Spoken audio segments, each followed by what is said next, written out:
Bismillah ar-Rahman ar-Rahim. Le dimensionnement des poutres en bâtiment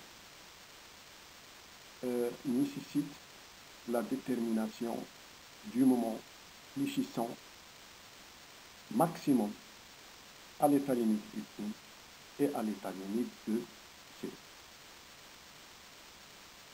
Alors, pour déterminer cette sollicitation, il faut suivre des démarches. Ça veut dire, tout d'abord, il faut poser le schéma mécanique de la.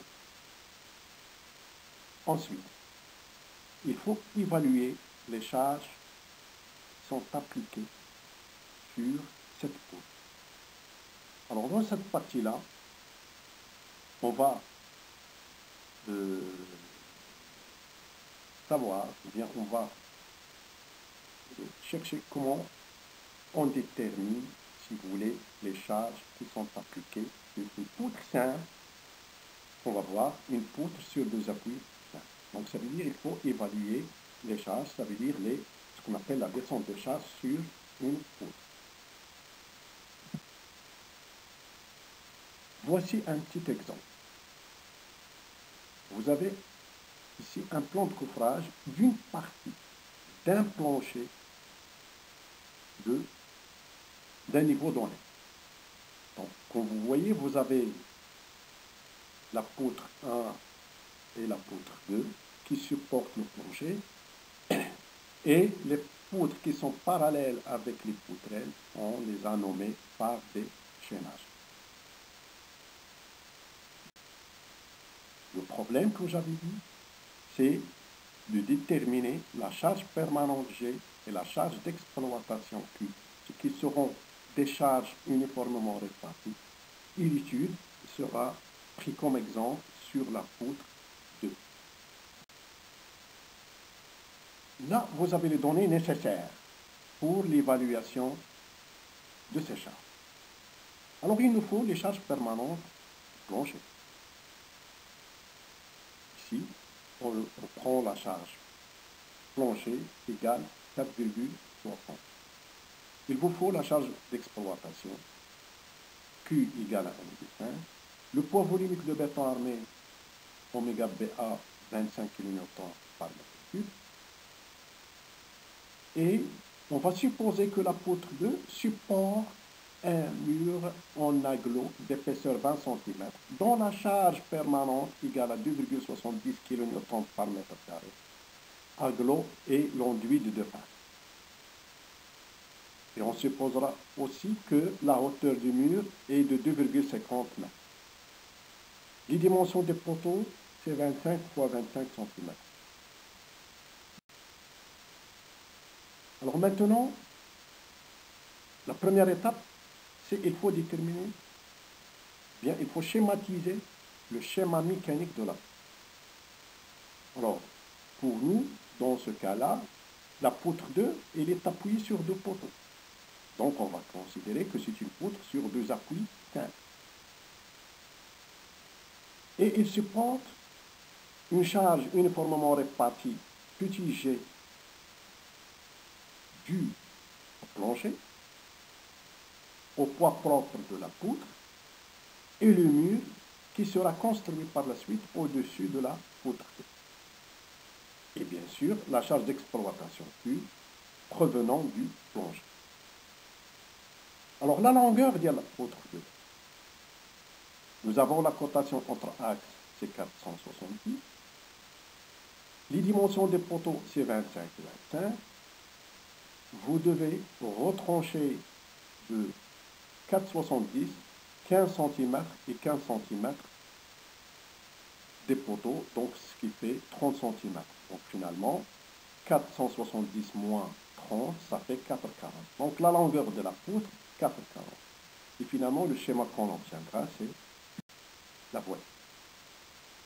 Poutre sur deux appuis. La longueur, c'est 4,40. Et il supporte une charge uniformément répartie, petit g et petit. Alors, l'évaluation des charges, ça veut dire l'évaluation de petit g et de petit. Tout d'abord, les charges permanentes dues au plancher. Alors, les charges permanentes dues au plancher, vous avez le plancher de droite, il est supporté par la poutre 2 et la poutre 1. Donc, la moitié de ce plancher il sera supporté par la poutre 2. Ça veut dire, si on prend 320, qui est la cotation entre actes, il y aura en tranche 20 cm, qui est la moitié de la base de la poutre 2, plus la moitié de la base de la poutre 1. Ce qui donnera 1,50. Bien sûr, 320 moins 0,20 et à diviser par 2, c'est 1,50. Pour la partie de gauche, c'est la même chose.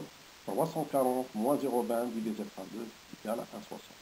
Donc finalement, la largeur du plancher supporté par la poutre, c'est la somme des deux largeurs. 1,60 plus 1,50, ça fait 3.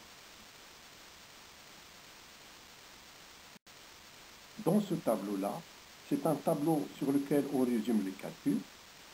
C'est un tableau qui n'est pas normalisé, si vous voulez.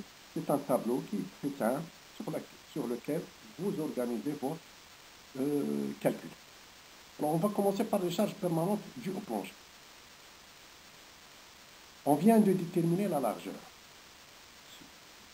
du plancher transmis à la poutre 2. On l'a trouvé 3,10. Alors, les 3,10, vous devez les multiplier par la charge permanente du plancher que vous avez dans les données, qui est égal à 4,60.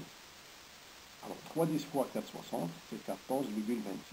Alors, attention, 14,26, l'unité, c'est kilonewton par mètre linéaire.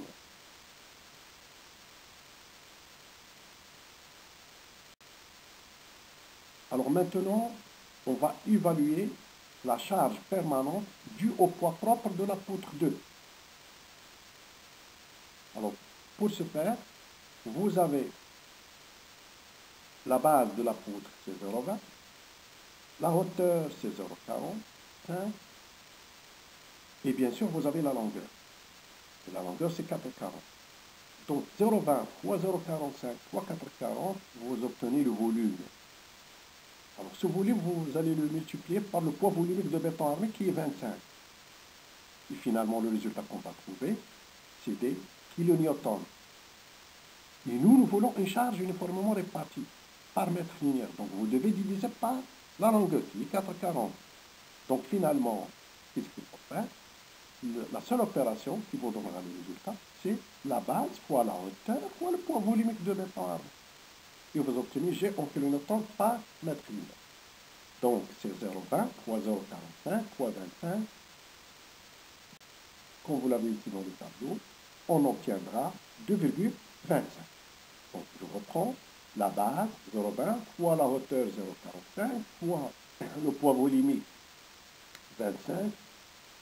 On obtiendra 2,25. Donc, ça, c'est la charge permanente due au poids propre de la poutre. Donc, il nous reste à évaluer la charge permanente du mur. Alors, pour le mur construit au-dessus de la poutre 2, sa hauteur est de 2,5. Alors, 2,5, vous devez la multiplier par la charge permanente du mur, que vous avez donné, 2,70, on obtiendra 6,64. Donc, le total des charges permanentes, ça veut dire la charge permanente due au plancher plus le poids propre plus le poids des murs égale 23,26. Voilà. Donc, ça veut dire 14,26 plus 2,25 plus 6,75, c'est 23,20. Ensuite, on passera au calcul de la charge d'exploitation. Alors, le calcul, c'est simple. Puisque les charges d'exploitation sont appliquées sur le plancher et par la suite, ils seront transmises à la poutre, on obtient la largeur qu'on a déjà évaluée du plancher, qui est 3,10, et on le multiplie par la charge d'exploitation, qui est 1,5, on obtiendra 4,60. Alors, qu'est-ce qu'on va faire avec ces valeurs? Alors, le dimensionnement, ça se fait à l'état limite ultime et à l'état limite fixe. Ça veut dire qu'il faut déterminer le moment fléchissant à l'élu et à l'élu. Alors, dans notre cas, c'est le cas la plus simple, Ça veut dire le moment maximum, en fait, dans le cas d'une poutre sur deux appuis avec une charge uniformément répartie, se trouve au milieu, à L demi. Et sa valeur, c'est PL au carré sur 8. Donc, le moment fléchissant à l'ULU, c'est PU L au carré sur 8. Ça veut dire PU, c'est la charge répartie à l'ULU, et qui est égale à 1,35 G plus 1,5 U. Ça veut dire 1,35 fois 23 plus 0,26 plus 1,5 fois 4,65. Et P serre est égal à G plus Q, toujours selon la combinaison de base. Ça veut dire 23,26 plus 4,65. Et avec P serre, on calcule aussi le moment service qui est égal à P serre fois L au carré. Avec ces deux moments-là, le moment ultime et le moment service, vous dimensionnez ou bien vous déterminez le ferraillage de la peau selon les formules qu'on a déjà